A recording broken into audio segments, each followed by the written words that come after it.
Guys প্রথমে আপনারা এই ভিডিওটা দেখুন, তারপরে আমরা এই ভিডিওর ফানি কমেন্টগুলো পড়বো। So let's go. 81 82 আমি তোমাকে ভালোবাসি। 81 82 আমি তোমাকে ভালোবাসি।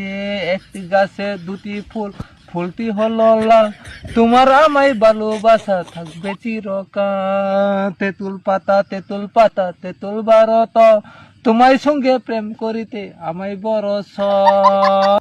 मजा आया। পাওয়ার অফ দেশি দারু। ভাই নোট করে নিয়েছি, জিএফ কে শোনাবো। 81 82 আমি তোমাকে ভালোবাসি। 49 50 গাঁজা একটু কম খাস। 81 82 আমি তোমাকে ভালোবাসি। বাস্কর ভাই রুলাएगा क्या?